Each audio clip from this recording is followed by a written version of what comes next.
Kız, o ne yanaklar, o ne ateşli dudaklar. Ağzın mı sulandı canım? Seni öpmek geldi içimden. Öp o zaman, ne duruyorsun?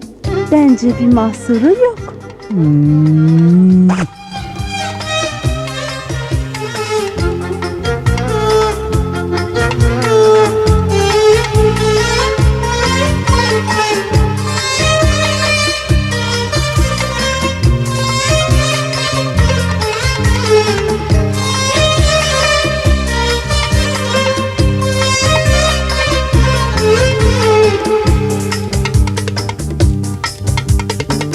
O güzel gözlerine bakmak geldi içimden, sarılıp da boynuna öpmek geldi içimden. O güzel gözlerine bakmak geldi içimden, sarılıp da boynuna öpmek geldi içimden.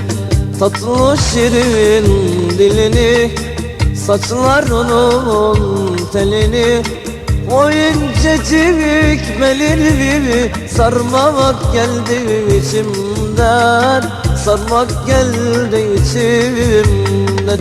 O incecik belini sarmak geldi içimden, sarmak geldi içimden.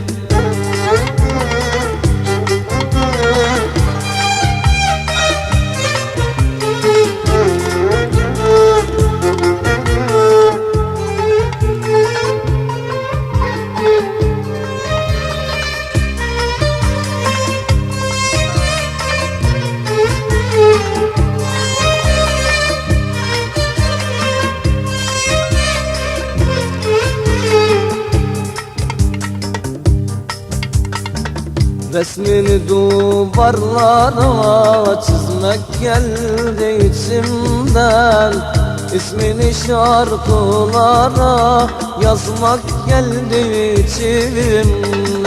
Resmini duvarlara çizmek geldi içimden, İsmini şarkılara yazmak geldi içimden.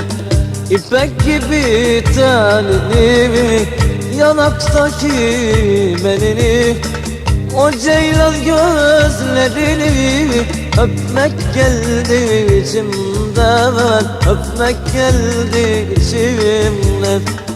Güzelim ver halini, sevmek geldi içimden, sevmek geldi içimden, sevmek geldi içimden, sevmek geldi içimden.